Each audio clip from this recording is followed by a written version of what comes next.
민수기 18장 1절에서 7절입니다. 민수기 18장 1절에서 7절이고요. 오늘은 제사장의 책무입니다.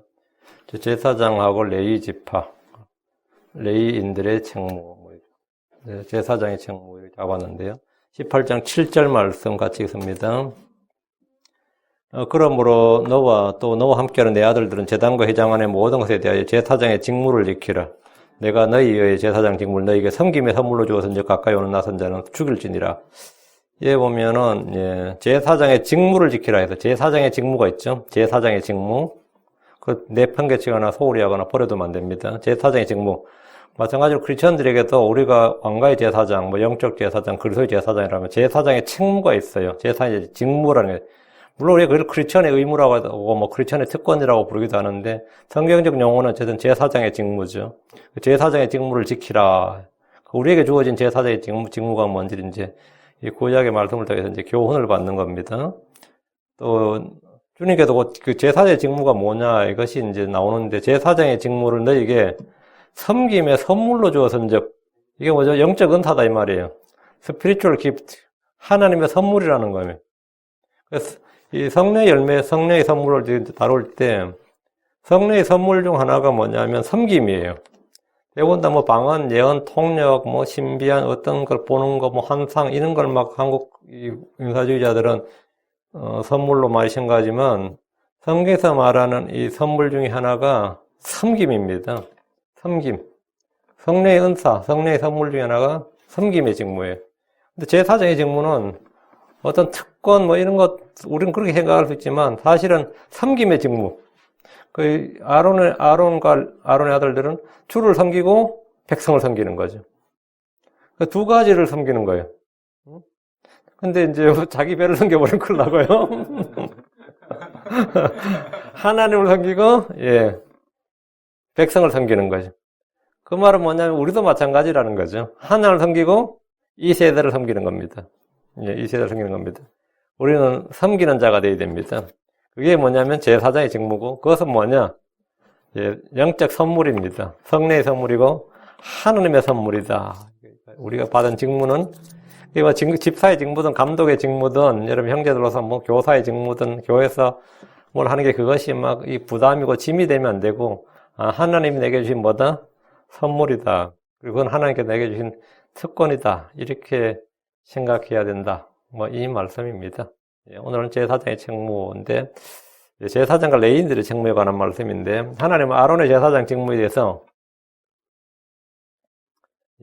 불평하고 시비를 거는 자들에게, 불평하고 시비를 거는데 거기에 대해서 깨끗하게 이제 문제를 아론의 쌍난 지팡이, 한 번은 죽음의 심판으로서, 그렇죠? 250명이 죽고 백성들이 또 불부터 죽고, 이 죽음의 심판으로 한번 경고를 하셔서 아론 제사장 직무를 보이시고, 한 번은 아론의 쌍난 지팡이 막대기라고 그러죠. 아론의 쌍난 막대기로 생명의 부활로, 죽음의 심판, 그다음에 생명의 부활, 이 두 가지로 불평하고 시비를 거는 제사장 직무에 대해서, 이 아론의 제사장 직무에 대해서 불평하고 시비를 거는 사람들, 이스라엘 회중들에서 깨끗이 문제를 해결했습니다. 고라를 중심으로 250명의 통치자들은 아론을 탄핵했고, 아론과 그의 아들들이 맡았던 제사장 직무를 폐지하거나, 아니면 다른 사람으로 대체하거나, 아니면 번갈아가며 하자, 순환제로 하자, 이런 다양한 의견을 냈던 겁니다. 그런 시도를 했죠. 고라를 비롯한 회중의 명망 있는 통치자들은 광야 회중교회에 대하여서 만인 제사장주의를 내세우며 아론의 집이 독점하고 있는 교권을, 임기제도 아니고 영원토록이라잖아요. 임기제도 아니고 순환제도 아니고 아론의 집이 독점하고 있는 교권을 이 시민들에게, 일반 회중들에게 돌려주자. 이게 회중교회예요.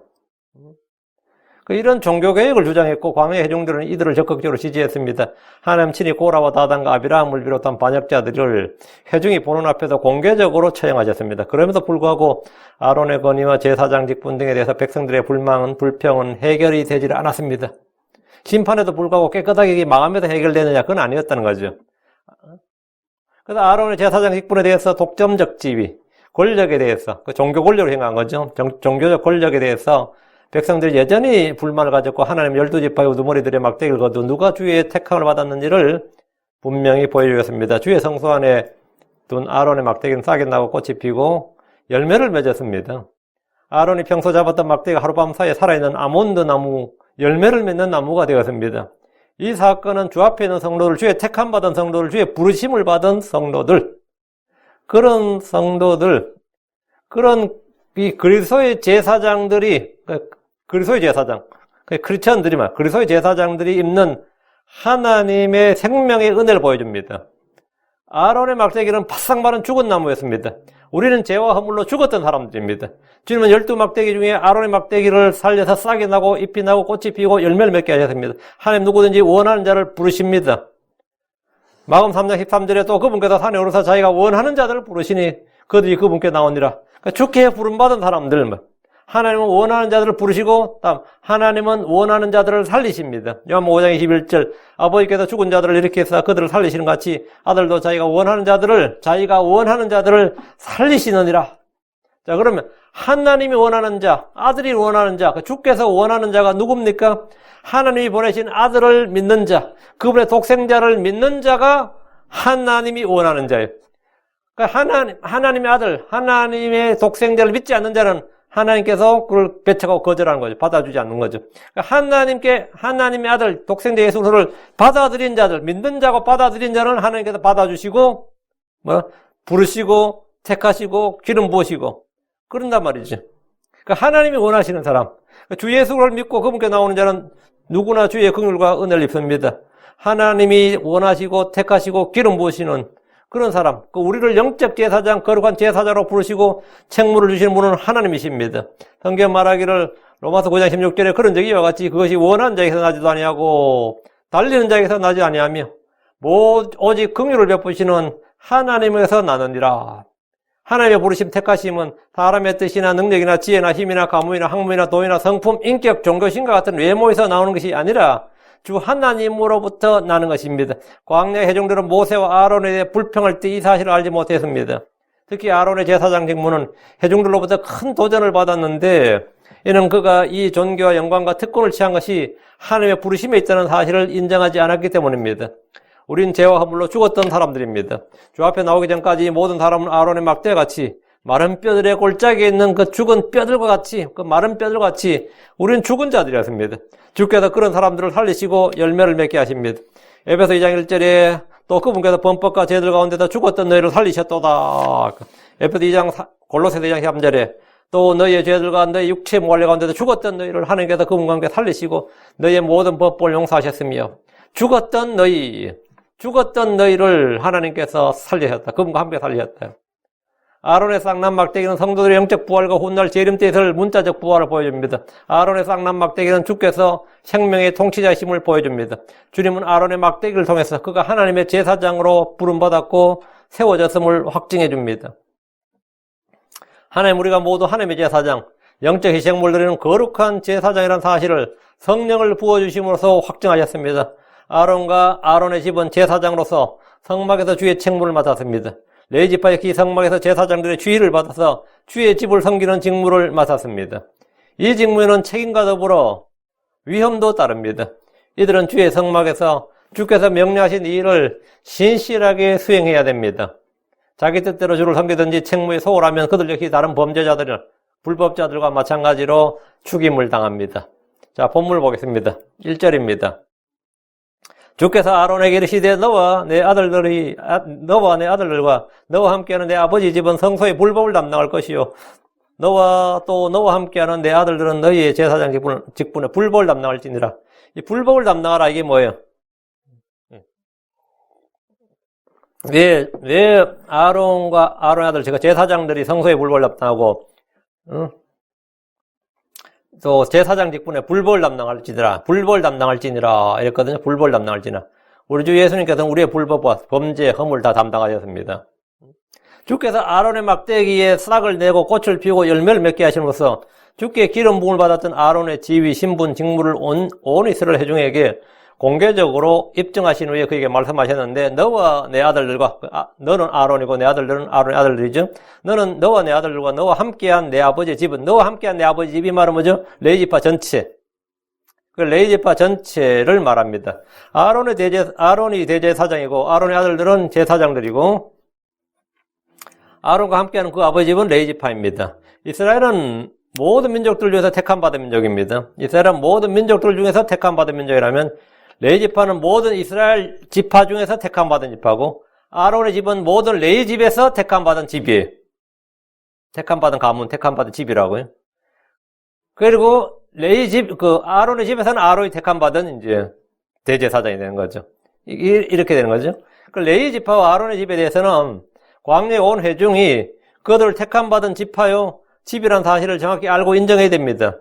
민수기 3장 12절에 보라, 나하고 내가 이스라엘 자손 가운데서 레위 사람들을 취하여 이스라엘 자손 중에서 태를 여는 자들, 즉 처음 난 모든 자를 대신하게 하노라. 그러므로 레위 사람들은 내 것이 되리라. 12지파 중에서는 뭐 레위 사람들이 내 것이 되리라. 주께서 레위 사람들을 취하여 레위 사람들은 내 것이라고 말씀하셨고 율법에 기록을 하셨습니다. 민수기 3장 41절 나는 주니라. 너는 나를 위하여 이스라엘 자손 가운데서 처음 난 모든 자 대신 레위 사람들을 취하고 또 이스라엘 자손 가축 가운데서 모든 첫 새끼 대신 레위 사람들의 가축을 취하라. 레위 사람들이 그 대성물이 된 거죠. 이스라엘의 통치권은 유다에게, 장자권은 요셉에게 주어졌지만 주를 섬기는 일과 성소의 책무와 율법 체계 등은 모두 레위 지파에게 속했습니다. 히브리서에 보면 히브리 7장 11절에 백성이 그의 제사장 체계 하에서 율법을 받았느니라. 백성이 그의 제사장 체계 하에서. 그의 제사장이 뭐죠? 레위 제사장 체계 하에서 율법을 받았다고. 근데 우리가 자세히 생각하면 율법을 먼저 받고 다음에 제사장이 세워졌잖아요. 근데 이 제사장 체계 하에서 율법을 받았다. 이렇게 돼 있거든요. 제사장 체계 아래에서 율법을 받았다면. 백성들은 모두 레위 제사장 체계 아래에서 제사장 체계 아래에 있어야 되는 거예요. 그래서 이제 율법을 지켜야 된단 말이에요. 그러니까 율법이 레위 제사장보다 먼저 주어졌는데 백성은 레위 제사장 체계 아래에서 그 체계 하에서 율법을 받았다 이렇게 기록되어 있습니다. 율법의 핵심이 레위 제사장 체계입니다. 그러니까 레위 제사장 체계의 핵심은 아론과 그의 아들들이 받은 제사장 책무입니다. 그래서 주께서 민수기 8장 6절에 이스라엘 자손 가운데서 레위 사람들을 취하여 그들을 정결하게 하라 이랬습니다. 이들은 성소의 불법을 담당해야 됩니다. 성소의 불법을 담당할 것이요. 이 말씀은 성소에서 일어나는 불법과 죄에 대해서 레위 사람들이 책임을 져야 한다 이 말입니다. 성소의 불법이 일어나지 않도록 경비 업무를 비롯해서 성막 이동과 성막을 다시 세우는 일 등에 대해서 어떤 불법도 용납해서는 안 되며 불법이 있을 때 그들의 책임이 될 것이다. 그리고 거룩한 물건들, 줄을 위해서 구별되는 어떤 것, 헌물도 마찬가지고 희생물도 마찬가지고 그걸 더럽히는 일들 이런 것 전부 다 불법이 됩니다. 성소에 낯선 자들이 가까이 오는 것이나 부정한 사람들이 다가오는 것이나 거룩한 물건들에 누가 죄를 짓는 것들은 철저히 차단을 해야 됩니다. 불법을 담당할 것이요. 이 말씀대로 이런 불법을 막지 못하면 레위 지파의 책임입니다. 그리고 그 불법을 속하는 일은 누가 하죠? 당연히 제사장들이 해야 됩니다. 백성들의 불법을 속하는 일은 그들이 해야 되죠. 너와 함께하는 내 아들들은 아론의 집을 말하는데 아론의 집은 제사장 직무를 독점적으로 맡은 가문입니다. 이들에게 주님은 너희의 제사장 직분에 불법을 담당할지니라 하셨습니다. 제사장 직분이란 주께서 성막에서 섬기는 일에 관해 주신 율법을 지키고 그대로 수행하라는 겁니다. 주의 불에 안에는 이상한 불을 들이면 그는 죽습니다. 주께서 명령하신 대로 제주하지 않고 멋대로 기를 만들면 죽습니다. 주께 헌물을 드릴 때 법대로 드리지 않으면 그들이 그 죄에 대해서 책임을 지고 생명을 잃게 됩니다. 죽는다 이 말입니다. 헌물을 드려야 할 때를 놓치거나 성소의 물건을 잃어버리거나 부정한 물건이 놓이는 등의 일이 발생하면 그런 불법에 대해서 아론의 집이 책임을 지게 될 겁니다. 불법을 담당할지니라 이 말씀은 주께서 주신 의무와 권리에 대한 철저한 책임을 물으시겠다는 겁니다. 지위가 높을수록 권리가 많을수록 아는 것이 많을수록 주께 받은 것이 많으면 많을수록 그에게 요구되는 책임과 의무도 커집니다. 누가복음 12장 48절에 알지 못하고 채찍 맞을 일들을 한 자는 적게 맞으리라. 누구든지 많이 받은 자에게는 사람들이 많이 요구할 것이요 사람들이 많이 맡긴 자에게는 더 많이 달라고 하리라. 그러니까 주께 은혜를 받으면 받을수록 그만큼 우리도 할 일이 많습니다. 이는 세상에서도 마찬가지입니다. 높은 지위와 더 큰 직무를 맡았다는 것은 권력이 더 세지고 급여가 높아지고 이런 생각하겠지만 그만큼 감당할 책임도 많고 커졌다는 겁니다. 계급이 하나 올라갔다 이 말은 감당할 책임도 커지고 많아졌다는 말이에요. 야고보 3장 1절에 내 형제들아 너희는 많이 선생이 되지 말라. 우리가 더 큰 정죄를 받을 줄 너희가 아느니라. 많이 선생이 되지 말라. 성경을 더 많이 한다는 것은 더 많이 행할 의무를 지게 되는 겁니다. 그 책무가 더 커지고 책임도 더 커지게 됩니다. 선을 행할 줄 알고 행하지 않으면 그것은 죄입니다. 무지에서 지은 죄와 알고 지은 죄는 받는 형벌이 다릅니다. 그럼 크리스천들로서 우리가 맡은 책무가 뭡니까? 우리가 하나님께 맡은 책무, 제사장의 책무가 뭐죠? 첫째, 주께서 우리에게 하나님의 신비들을 맡기셨습니다. 너희는 하나님의 신비들을 맡은 청지기로서 이래서요. 우리 하나님의 신비들을 맡은 청지기들이다. 그래서 창고에서 내와서 나눠줘야 되는 거죠. 다음 두 번째, 복음의 말씀을 맡기셨습니다. 주님께서 우리에게 복음의 말씀을 맡기셨어요. 셋째, 여러 가지 은혜를 통해 각양 좋은 선물들을 주셨습니다. 넷째, 청지기 직분을 맡기셨습니다. 고린도전서 4장 1절에 사람이 마땅히 우리를 그리스도의 사역자요 하나님의 신비들을 맡은 청지기로 여길지어다. 하나님의 신비들을 맡은 청지기로. 우리가 크리스천들이 뭐냐? 청지기다 이거예요. 우리는 복음의 분배 사역을 맡았습니다. 고린도전서 9장 17절 내가 자오라 이 일을 하면 보상을 얻으려니와 내 뜻에 반하야 한다 할지라도 복음의 분배 사역을 내가 맡았노라. 하나님께서는 복음을 천사를 통해서 전하지 않습니다. 크리스천들을 통해서 분배하는 겁니다. 크리스천들을 통해서. 내가 복음의 분배 사역을 맡았노라. 여섯째, 우리는 하나님의 여러 가지 은혜를 맡았습니다. 베드로 4장 10절 각 사람이 선물을 받은 대로 하나님의 여러 가지 은혜를 맡은 선한 청지기로서 서로 그 선물을 써서 섬기라. 여러분, 은혜를 맡은 선한 청지기. 우리는 하나님의 은혜를 맡았다. 일곱째, 우리는 화해하게 하는 말씀을 맡았습니다. 고린도서 5장 19절에 곧 하나님께서 그리스도 안에 계시사 세상을 자신과 화해하게 하시며 그들의 범법을 그들에게 돌리지 아니하시고 화해하게 하는 말씀을 우리에게 맡기셨느니라.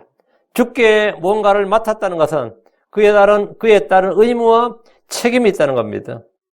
우리는 그것을 담당한다. 우리는 그걸 갖고 있다는 말을 담당한다. 우리는 그래서 제사장 직무를 담당한다. 이런 말하죠. 주께서 아론과 그의 집 그리고 레위지파에게 불복을 담당하라고 하신 대로 우리 역시 이에 대해서 담당해야 됩니다. 우리가 이런 일을 하지 않으면 악한 종이 되고 게으른 종이 됩니다. 성경 말합니다. 누가복음 12장 47절 자기 주인의 뜻을 알고도 자기를 예비하지 아니하고 주인의 뜻대로 행하지 아니한 그 종은 채찍을 많이 맞으리라. 성도들은 뭐가 있다? 채찍이 있다. 하나님께서 받아들이신 아들, 사랑하시는 아들마다 뭐죠? 막대기, 채찍, 징계가 있다 이 말이죠. 징계가 있다 이거예요. 이는 우리 역시 영적 제사장 직무에 대해서 소홀하고 게으르고 행하지 않을 때 징계와 보상의 손실과 정죄와 벌이 있다는 것을 분명히 보여줍니다. 성도들이 성령을 따르는 대신에 육신을 따를 때 그런 징계를 받습니다. 우리가 복을 선포하지 않을 때 어떻게 됩니까? 자기 불법을 담당해야 됩니다. 고린도전서 9장 16절에 내가 복음을 선포할지라도 자랑할 것이 없나니 이는 필연적으로 내가 해야 하기 때문이라 만일 내가 복음을 선포하지 아니하면 참으로 내게 화가 있으리로다. 예. 필연적으로 해야 될 일이고, 예, 우리가 청직이고 맡았다 이거예요. 우리가 이게 제사장 직무예요. 영적 제사장 직무고, 만일 내가 복을 선포하지 않으면 참으로 내게 화가 있으리로다. 화가 있으리로다. 이건 뭐죠? 예, 담당하라고. 너희 불법을 담당할지니라 이거. 우리가 주의 성전된 몸의 죄를 지을 때 성소의 불법을 담당해야 됩니다. 크리스천들이 자기 몸이 성전인데 주의 전인데 이게 주의 집인데. 이게 내 몸이 창녀와 결합하고 음행하고 말이죠. 이 불법의 도구로, 불의의 도구, 불법의 도구로 내가 막 사용할 때, 내 성소의 불법을 담당할지니라.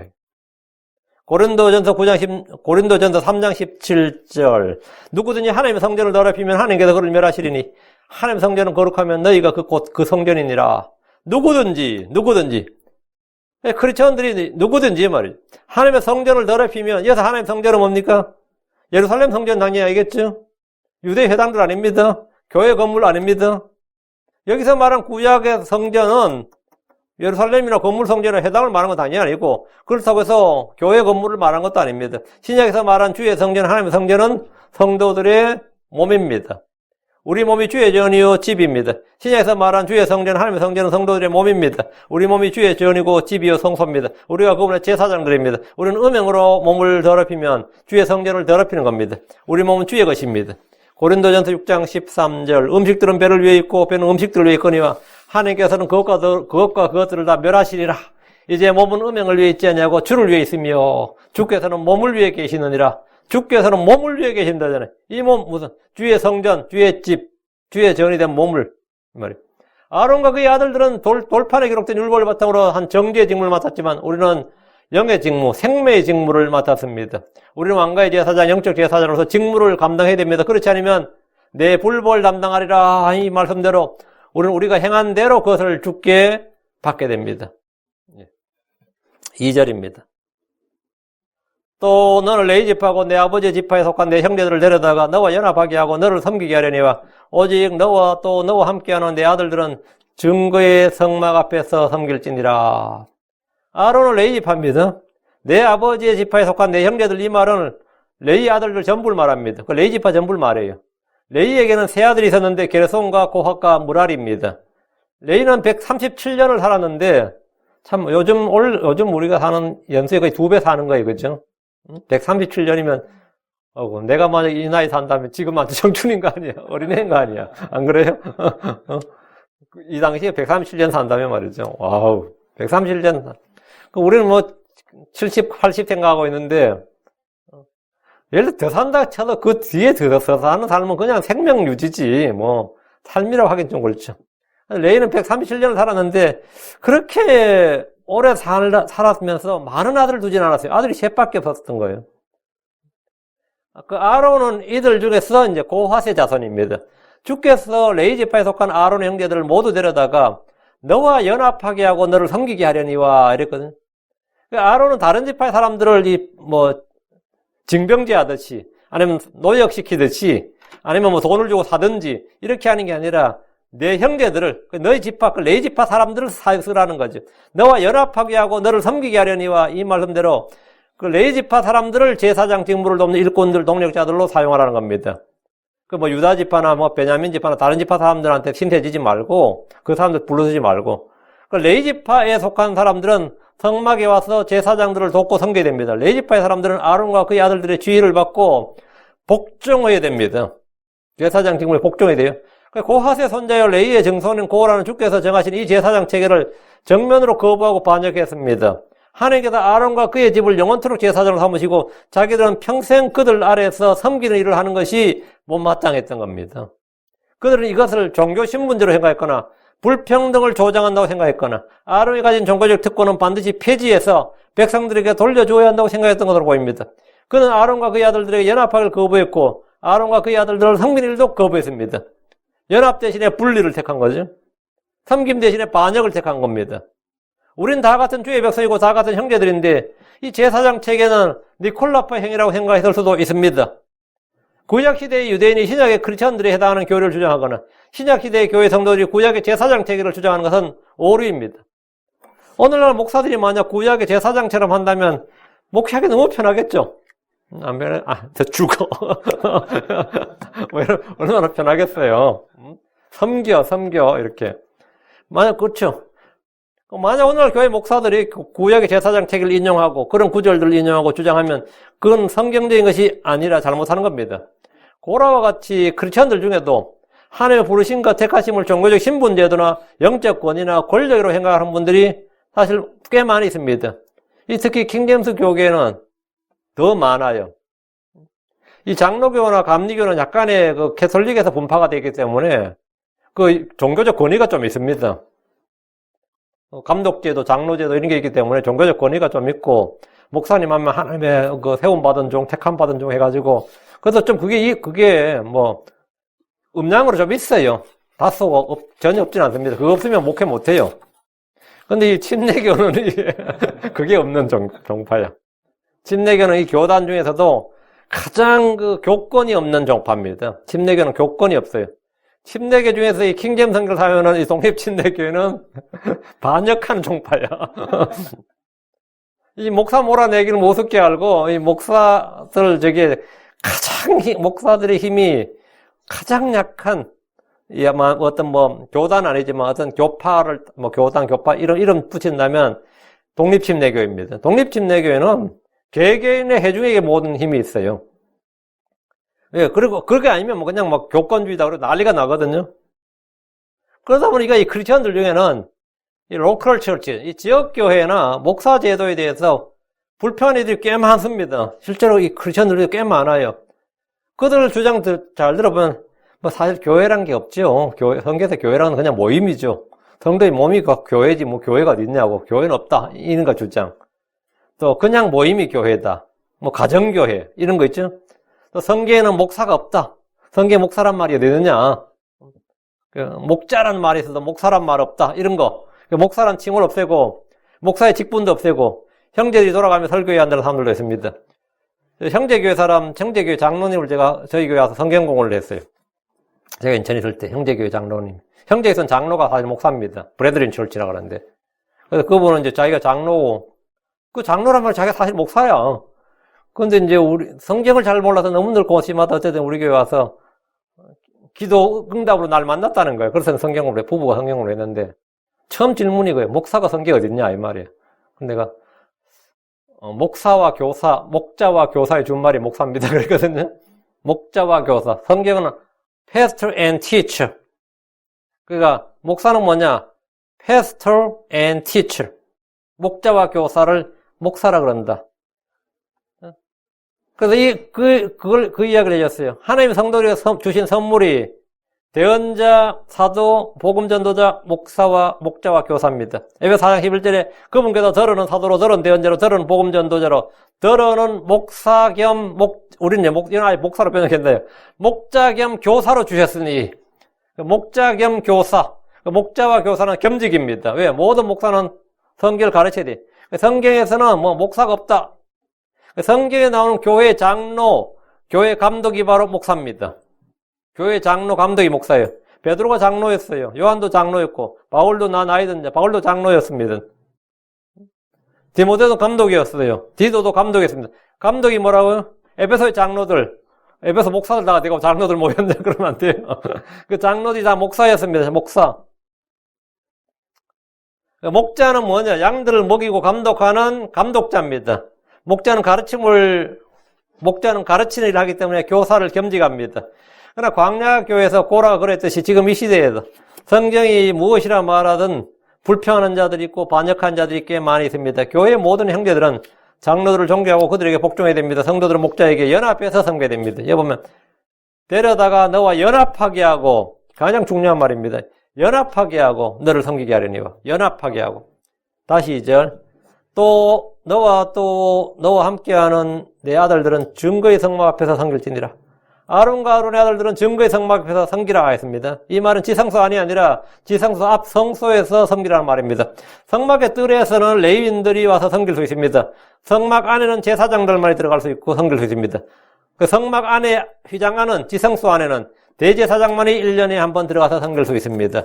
주께서 내 아들들은 증거의 성막 앞에서 섬기라. 이 말씀은 성막 안에 빵을 놓는 일이나 향을 태우는 일이나 기름이 떨어지지 않게 하고 등불을 돌보는 일이나 아침과 저녁으로 헌물을 제단에 드리는 일 등입니다. 이런 일은 레위 지파의 자손들이라고 해서 할 수가 없고 아론과 그의 아들들에게 주어진 그 제사장의 직무, 사역입니다. 성소 앞 제단에서 섬기는 일도 아론과 그의 아들들에게 주어진 일입니다. 히브리서 5장에 구약의 제사장 직무에 대해 설명한 말씀이 있는데 히브리서 5장 1절에 사람들 가운데서 취한 대제사장마다 하나님께 속한 일들에서 사람들을 위하여 임명을 받나니 이것은 그가 죄들로 인해 예물과 희생물을 드리게 하려 함이니라. 이게 제사장의 직무단 말이죠. 그가 죄들로 인해 예물과 희생물을 드리게 하기 위해서 사람들을 섬기기 위해서 사람들을 위하여 임명을 받았다. 사람들을 위해서. 이 구절이 증거의 성막 앞에서 섬길지니라는 명령을 정확히 설명해 줍니다. 제사장들은 백성을 위하여 죄들로 인한 헌물을 드렸고 자기 자신을 위해서도 드렸습니다. 아론과 그의 아들들은 백성들을 위해 군림하는 자들이 아니라 주를 섬기고 그들을 위해서 희생물을 드리며 기도하고 율법을 가르치며 섬기는 일을 합니다. 제사장들은 왜 하나님께 속한 일들에서 사람들을 위하여 죄들로 인해 이거죠. 섬기는 일을 하는 거예요. 베드로전서 4장 10절에 각 사람이 선물을 받은 대로 하나님의 여러 가지 은혜를 맡은 선한 청지기로서 서로 그 선물을 써서 섬기라. 제사장의 기본 역할은 뭐냐? 섬기라. 제사장의 직분은 아론과 그의 아들들이 쟁취한 것이 아니라 주께서 그들을 부르시고 임명하신 겁니다. 제사장의 직무와 직분은 영광스러운 일이었기에 고라를 비롯한 많이들이 시기했고 불평했습니다. 그는 군림하거나 권위를 부린 직무가 아니라 섬기는 직무였어요. 근데 섬기는 직무인데 이제 겉보기는 어때요? 겉보기는 권위를 행사하고 존경을 받고 어떤 교권, 종교적 권력으로 이제 생각이 된 거죠. 그러나 이 직무는 스스로 아무나 스스로 취하지 못합니다. 히브리서 5장 4절에 이 종교는 아무도 스스로 취하지 못하며 오직 아론과 같이 하나님의 부르심을 받은 자라야 취할 수 있느니라. 하나님의 부르심을 받은 자라야 된다. 스스로 취하지 못한다. 내가 자원해서 제사장 하겠습니다. 내가 자원해서 대제사장 한번 돼보고 싶습니다. 이런 건 없다 이거죠. 아론은 주께 직무를 받아서 증거의 성막 앞에서 섬기라는 명령을 받았습니다. 하나님의 집인 교회에서도 하는 일도 마찬가지입니다. 예를 들어 교회의 감독과 교사와 집사 직분은 주의 부르심을 받은 자들이라고 받은 자들이만 취할 수 있는 겁니다. 그 주의 부르심을 받지 못한 자들이 내가 그 교회 가서 감독하겠다, 아니면 집사하겠다, 뭐 하겠다, 이런 거 황당한 거죠. 교회에서 집사의 직무를 외부에서 인재를 채용해서 업무를 맡길 수는 없습니다. 교회 내에 너무 사람이 없네. 채용 공고 내겠다. 채용 공고 내가지고 이 교회에서 좀, 교회를 조직하고, 회계를 담당하게 하고, 여러 가지 뭐 하는데, 좀 쓸만한 사람을 채용해야겠다. 내부 인사보다는 외부의 피를 좀 수혈하자. 이런 거 있을 수 없는 일이란 말이죠. 그건 있을 수 없는 이야기.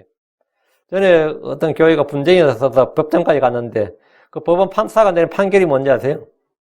교회 장로 중 한 명을 외부에서 선임하고 이랬어요. 그게 법원 판결문이었어. 그 교회 횡령이나 이런 문제로 막 이제 붙은 거죠. 이게 막 교회가 나눠져가지고 막 서로 고소 고발이 나니까 판사가 딱 듣고 나서 판결을 내가 해결해 주겠다 판결을 했는데 너희들끼리만 하고 싸우니까 외부 인사 한 명을, 감사로 임명하고 장로 한 명을 외부 인사로, 초청해서 그 직무를 맡게 하라. 재정 직무를 맡게 하라. 이렇게 판결 내려서 그 황당한 일이 있었어요. 실제 판결이 그래버린 거예요. 근데 그는 이제 성경에서 있을 수 없는 일이다, 이 말이죠. 3절입니다. 그들은 내 책무와 온 성막의 책무를 맡으려니와 성소의 기구들과 제단에는 가까이 가지 말지니. 그 레위지파 사람들은 이제 성소의 기구들과 제단에는 가까이 못 간대요. 그 일은 하지 못해. 그건 제사장들이 할 일이죠. 이것은 그들뿐만 아니라 너희 또한 죽지 아니하게 하람이니라. 그렇게 했다가는 죽는다는 거예요. 여기서 그들을 레위 사람들을 말하는데 레위 사람들은 제사장들, 지 아래 제사장을 돕고 온 성막의 책무를 맡았지만 이들은 성소의 기구들과 제단에는 가까이 가지 못합니다. 이 말을 레위인들을 성소 안으로 들어가지 못한다 이 말입니다. 성소 안에 있는 기물들은 주의 기름 부음을 받아서 그렇게 구별된 것으로 레위 사람들은 이런 것들이 가까이 가지 말아야 됩니다. 레위 사람들 어디까지? 성막의 뜰까지. 그리고 성소 안은 제사장들이, 지성소 안은 대제사장이, 이게 딱 구분이 되어 있습니다. 향로에 향을 피우는 일이나 희생물들의 일은 레위 사람들이 할 수 있는 일이 아닙니다. 레위인들이 성소의 기구들이나 제단에 가까이 갔다가는 그들이 죽을 뿐만 아니라 그들만 죽는 게 아니라 제사장들도 죽임을 당합니다. 제사장들을 레위인 형제들이 분수를 넘어서 행하지 못하도록 취 감독해야 됩니다. 이것은 그들뿐만 아니라 너희 또한 죽지 아니하게 하려 함이니라. 이 말씀을 레위 사람들과 제사장들 사이에 제사장들이 성막에서 얼마나 주의해야 되는지를 엄정하게 경고하는 말씀입니다. 그들은 내 책무와 온 성막의 책무를 맡으려냐. 이 말씀을 레위 자손들이 제사장들의 업무를 분담해서 그들이 시키는 일을 하라는 겁니다. 제사장들이 성막의 모든 일을 다 할 수 없기 때문에 그들의 책무를 맡아서 돕고 섬겨야 됩니다.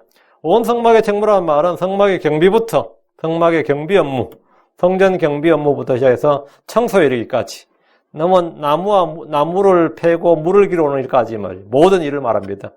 광야의 성막은 이동식 성막이지만 훗날 예루살렘의 성전은 엄청난 규모의 크기로 수많은 일꾼들이 필요합니다. 여러분 백악관에 근무하는 직원들이 얼마 정도 된다 생각해요? 숫자가 엄청나요. 백악관에 내가 직원들 수는 내가 못 찾아봤는데 청와대는 비서관 수를 찾아보니까 400몇 명이더라고요. 거기다가 식당 일하는 아줌마들, 머리 깎는 의료진, 청와대 이발소도 있거든요. 머리 깎는 한번 데려와요, 외부에서. 거기다가 다 이거 일하는 사람들, 가드닝까지 한 거 다 치면 엄청나게 많습니다. 근데 솔로몬의 성전은 그보다 훨씬 더 일거리가 많이 필요한, 엄청난 수의 사람들이 이제 일꾼이 필요한 거죠. 그걸 누가 했냐면 레위지파가 있는데, 광야의 성막은 좀 작아서니까 레위지파 사람들이 20세부터 60세까지 일한다 쳐도 좀 널널하죠, 사실은. 사람이 더 많으니까. 근데 솔로몬 성전 때부터는 그게 아니에요. 이게 굉장히 많이 필요해서 다윗이 레위지파를 순환제로 나누었습니다. 예를 무슨 반차 그런 말 들어봤죠. 24개 조를 나누어가지고 순환제로 나눠서 성전에서 근무하도록 했습니다. 그렇게 성전에서 근무하도록 했고, 그럼 이들 중에 누구도 제사장의 고유 업무를 대신하거나 그 월권을 행사했다가는 죽습니다. 죽임을 당합니다. 4절입니다. 그들은 너와 연합하여 성막에서 섬기는 모든 일을 회중의 성막에 책무를 맡을 것이요 낯선 자는 너에게 가까이 오지 못할지니라. 레위인들의 직무에 관한 말씀인데, 그들은 너와 연합하여, 레위인들은 너와 그 제사장들 아론과 연합해서 성막에서 섬기는 모든 일을 그 책무를 맡으라고요. 그들은 너와 연합하여, 이 말씀은 구약뿐 아니라 신약교에서도 굉장히 중요한 말씀입니다. 연합하여. 연합한다는 말은 하나님께서 아담에게 여자를 지어주시면서 둘이 연합하여 한 몸을 이룰지니라 할 때 쓴 말씀이에요. 그 연합하여라는 말이 뭔지 알겠죠? 연합하여. 둘이, 우리말로 연합하여 또는 결합하여. 이제 좀 더 신약적으로 이제 고사하기는 한 마음이 돼요. 그런 걸 쓰죠? 연합하여예요. 연합하여. 주께서 마태복음 19장 3절에 말씀하시기를 이런 까닭에 남자가 아버지랑 어머니를 떠나 자기 아내와 연합하여 그들 둘이 한 육체가 될지니라 하신 걸 너희가 읽지 못하였느냐. 그 둘이 한 육체가 될지니라. 이게 연합이에요. 한 연합. 레위 사람들은 아론과 그의 아들들에게 불평이나 반역을 하지 말고 연합하여 결합을 해야 됩니다. 어떤 사람은 창녀와 결합하여 한 몸이 됩니다. 사람이 크리스천이 된다는 것은, 어떤 사람이 내가 예수를 믿어서 크리스천이 된다는 것은 그리스도에게 뭐 하는 거다? 연합하는 겁니다. 그리스도와 연합하는 거라고. 그는 그리스도에 뭐가 된다? 가지가 되고 지체가 되는 거라고요. 그리고 그의 영은 뭐라고? 주와 결합하는 거라고. 그 예수를 믿는다는 말은 내가 주와 결합하는 자라는 거예요. 고린도전서 6장 17절에 그 유명한 말로, 그러나 주와 결합하는 자는 한 영이니라. 내가 주님을 영접한다, 주님을 믿는다는 말은 주께 받아들여진다. 그 말은 주님과 결합한다, 연합한다. 우리는 사랑해서 함께 결합되어야 됩니다. 주와 연합된 자는 주님으로부터 오는 영향을 공급받습니다.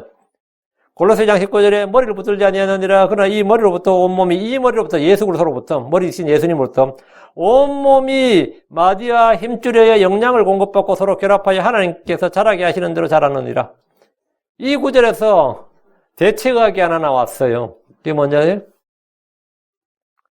머리로부터 온몸이 마디와 힘줄에 의해 영향을 공급받고, 이 구절 문자 그대로 이제 이해해서 의학에서 이 머리가 이 온몸에 그 발끝까지 모든 것이 다 제거되니까 목과 척추가 영양만 제대로 공급되도록, 신경만 제대로 공급되도록 관리하면 모든 건 자연 치유가 된다.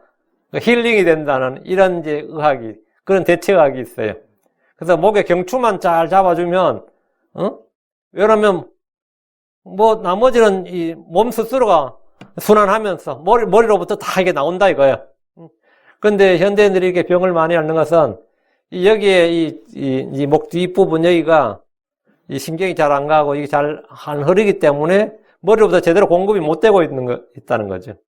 그래서 디스크가 있다든가 뭐가 하면 당장 목 디스크만 있어도 당장 손이 저린다든가 팔이 저린다든가 모든 온몸에 영향을 미치잖아요. 진짜 이게 왜냐면 이 머리로부터 근데 이제 마찬가지로 크리스천들도 그리스도로부터 모든 영향과 힘을 공급받아야 되는데 뭔가 중간에 뭐가 있는 거죠?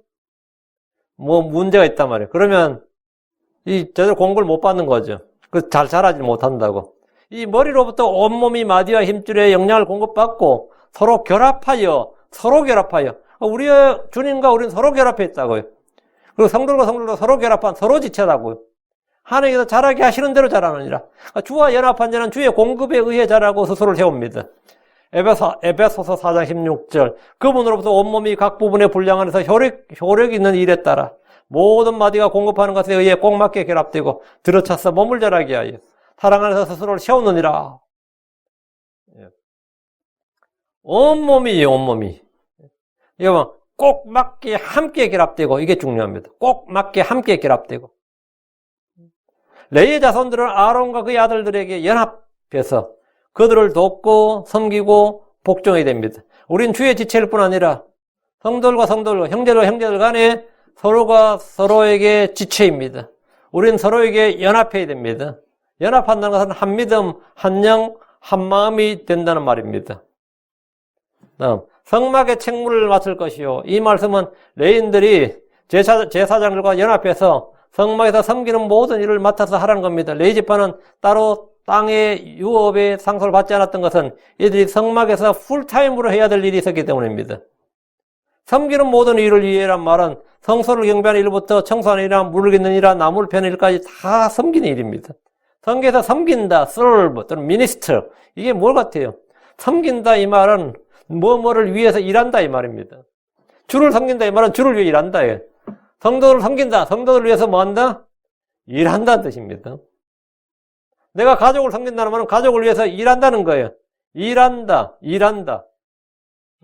섬긴다 이 말은 주님께서 나는 섬기를 받으러 온 것이 아니라 섬기라고 이 말은 나는 누가 나를 위해서 일하는 게 아니라 내가 일한다. 내가 너희를 위해서 일한다. 너희가 나를 위해서 일하는 것이 아니고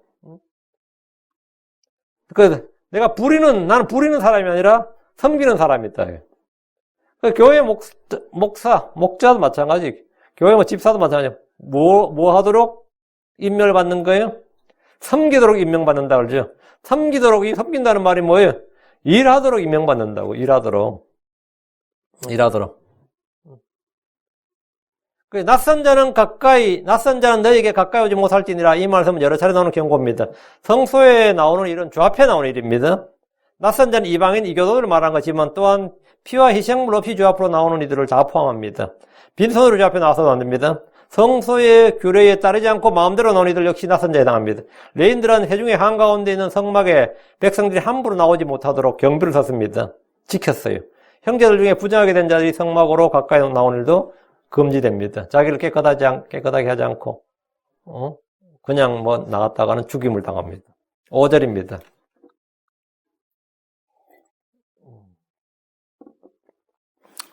너희는 성소의 책무와 제단의 책무를 맡으라. 그리하면 진노가 다시는 이스라엘 자손에게 임하지 아니하리라. 아론과 그의 아들들은 성소의 책무와 제단의 책무를 맡으라고 하셨습니다. 성소 안의 모든 일과 제단에 관련된 이 일은 아론과 그의 아들들 제사장들이 맡아서 해야 됩니다. 다른 누구도 이들의 책무를 대신할 수 없습니다. 타락하고 배교한 이스라엘은 주께서 정하신 제사장 직분을 더럽히고 천한 자들 제사장으로 삼았습니다. 열왕기상 12장 31절에 그가 또 산당들의 집을 짓고 레위의 아들들이 아닌 자들과 백성 중에서 가장 천한 자들을 제사장으로 삼으며 그런데 하나님께서 이들을 다 죽이지 않으셨는데 왜 안 죽이신 것 같아요? 성소에서 일 안 하고 산당들에서 일하는 가짜들을 하나님께서 이건 치질 않은 거예요. 자기들은 하나님 섬긴다고 했는데 그걸 하나님 섬긴 게 아니었습니다. 우상들을 섬겼어요. 산당들의 집을 짓고 레위 아들들이 아닌 자들과 백성 중에서 가장 천한 자들을 제사장으로 삼으며 이들은 당연히 레위 제사장이 아니고 하나님의 제사장이 아니었고 하나님을 섬기는 직무를 맡지 않았습니다. 여로보암은 자기들 가운데 있는 레위 사람들이 아니라 백성들 가운데 가장 천한 자들을 누구든지 원하기만 하면 제사장이 되게 했습니다. 열왕기상 13장 33절에 여로보암이 이 일을 이은 뒤에도 자기 악한 길에서 돌이키지 아니하고 다시금 백성 중에서 가장 천한 자들을 산당들의 제사장들로 삼되 누구든지 원하기만 하면 그를 구분하여 산당들의 제사장들 중에 하나가 되게 했으므로 하나님께서 부르시고 택하신 제사장이 아니라 여로보암이 그냥 누구든지 원하기만 하면 임명했어요. 누구든지. 제사장직의 타락은 단순히 종교 문제가 아니라 이스라엘의 국가와 민족과 백성의 흥망이 걸린 일이었습니다. 주께서 이를 명하셨는데 아론과 그의 아들들에게 독점적으로 영원히 주어진 책무입니다. 성소의 책무와 제단의 책무는 성소와 관련된 주의 법, 제단에 관련된 주의 법에 따라서 주께서 명하신 일을 하라는 겁니다. 그렇게 하면 진노가 다시는 이스라엘 자손에게 임하지 아니하리라. 이 일에 관해서 이제 주의 진노가 이스라엘 자손에게 임하지 않는다고. 아론과 그의 아들들이 성소의 책무와 제단의 책무를 맡아서 제사장으로서 역할을 할 때 다시는 이스라엘 자손에게 주의 진노가 임하지 않습니다. 이스라엘 자손들이 불에 탄다든지 이런 일이 없다는 거죠. 이 말은 제사장들의 책무가 이스라엘 자손의 안녕과 평안과 번영과 형통에 또는 실패와 존망, 패망에 직접적으로 연관되어 있다는 겁니다. 제사장들이 타락하거나 배교하면 백성들 역시 영적으로 타락하게 되고 율법의 저주를 받게 됩니다. 하나님께서 제사장들에게 성소와 제단의 책무를 주신 것은 이들을 통해 이스라엘 자손이 복을 받고 주의 진노를 받지 않도록 하기 위해서입니다. 6절입니다. 보라, 나하고 내가 이스라엘 자손 가운데서 너희 형제들 즉 레위 사람들을 취하여 주를 위한 예물로 그들을 너희에게 주어 회중에서 성막에서 섬기는 일을 하게 했나니. 예. 잘 보세요. 주를 위한 예물로 이랬죠. 주를 위한 예물이 뭐예요? 예. 그들을 너희에게 줘. 그들이 주를 위한 예물이라고. 하나님이 주신 최고의 선물은 사람입니다. 일꾼이에요. 그러니까 이 교회에 주신 최고의 선물은 건물이나 돈이 아닙니다. 하나님이 주신 성도들 사람이에요. 사람이 선물이라고. 이 이방인 교회에 주신 하나님이 주신 최대의 선물은 뭐예요? 사도 바울이었어요. 사도 바울이 이방인의 사도고 교사였다고. 하나님 이방인 교회에 주신 최고의 선물은 하나님 주신 최고의 선물. 예. 그들이 주신 선물이 뭐냐면 그들 위에 세운 감독, 목자, 장로, 교사 이런 사람이 하나님 주신 선물이라고요. 대언자, 사도, 교사, 보험, 전도자 이건 전부 하나님 주신 영적 선물, 성령의 선물입니다. 구약에서도 마찬가지라는 거죠. 이스라엘 자손 가운데서 너희 형제들 즉 레위 사람들, 레위 지파를 취해서 주를 위한 예물로 그들을 너희에게 주어 회중의 성막에서 섬기는 일을 하게 하였느니라. 그게 레위 지파는 이스라엘 주신 뭐라고요? 하나님의 선물이었고 레위 지파에서는 아론의 집이 그들에게 주신 선물이었고 이 하나님의 선물, 주를 위한 예물로. 사람이 하나님의 선물이고 사람이 하나님의 은혜예요. 주께서 이스라엘 자손들 가운데서 아론의 형제들인 레위 사람들을 취하셨습니다. 주님은 장자인 루벤 지파가 아니라 레위 지파를 제사장 지파로 삼으셨고 그들을 이스라엘 자손의 대성물로 취하셨습니다. 나는 주니라. 너는 나를 위하여 이스라엘 자손 가운데서 처음 난 모든 자 대신 레위 사람들을 취하고 또 이스라엘 자손의 가축 가운데서 모든 첫 새끼 대신에 레위 사람들의 가축을 취하라. 주님은 레위 사람들을 취하셔서 주를 위한 예물로 삼으셨습니다. 주를 위한 예물. 주님은 레위 사람들을 제사장으로 섬기는 자들로 주어서 주의 성막에서 섬기는 일을 하게 하셨습니다. 7절. 그러므로 너와 함께하는 내 아들들은 제단과 회장 안의 모든 것에 대하여 제사장의 직무를 지키라. 내가 너희의 제사장 직무를 너희에게 섬김의 선물로 주었은즉 가까이 오는 낯선 자는 죽일지니라. 주께서 아론의 아들들을 제단과 회장 안의 모든 것에 대해서 제사장의 직무를 지키라고 하십니다. 제사장의 직무란 주께서 모세를 통해 아론과 그의 아들들이 성막에서 하라고 주신 일들에 관한 것으로 번제단에서 희생제물들이니라. 성소 안에서 성전대의 불을 관리하니라. 테이블 위에 쇼브레드라죠. 테이블 위에 그 진설병 보여주는 빵, 테이블 위에 빵을 진열하는 일이나 분향단에서 향을 피우는 일 등입니다. 백성들이 가져오는 희생물을 드리는 일이 모두 제사장의 책무입니다. 그들은 주께서 주신 책무를 지켜야 됩니다. 다른 누구에게 위임할 수도 없고 싫다고 은퇴할 수도 없습니다. 주님은 제사장의 직무를 아론과 그의 아들들에게 섬김의 선물로 주셨습니다. 여러분, 섬김의 선물, 여기 언더라인. 내가 너희의 제사장 직무를 너희에게 섬김의 선물로 주셨다. 주를 섬기는 일, 백성들을 섬기는 것은 하나님의 선물이다. 사람은 주를 위한 예물이고 그 직무는 뭐다? 일은 선물이다. 섬김은 선물이다. 오늘 우리 크리스천들이 교회에서 가장 깊이 생각해야 되는 이 주제 중에 하나예요. 우리 교회, 다 마찬가지. 내가 무슨 일을 한다는 것은 하나님의 선물이에요. 내가 그 일을 할 수 있다는 건 하나님의 선물이다, 이거예요. 선물이다. 예. 섬김은 신약 성경에도 성령의 선물로 나옵니다. 섬기는 일은 주께서 주시는 겁니다. 섬김의 선물이란 말에 늘 주목하십시오. 섬김은 주님이 주신 은혜의 선물이고 우리에게 주어진 특권입니다. 우리는 영적 희생을 드린 거룩한 제사장으로서 주께서 주신 직무를 지켜야 됩니다. 우리가 어떤 사람들에게 주를 위한 예물이 되고 우리가 하는 일이 선물이 되어야 됩니다. 크리스천들로서 이 직무를 버려두거나 포기해버리지 않도록 나는 못 해먹겠다, 못 살겠다, 못 해먹겠다 이러면 안 돼요. 이건 진짜 이 직무를 버려두거나 포기하지 않고 신실하게 감당하는, 그러다 신실하게 주님 오시는 날까지, 내가 생명을 다하는 날까지 그 일을 감당할 때 하나님께서 그에 따른 보상을 충분히 주십니다. 큰 보상을 잃지 않을 겁니다.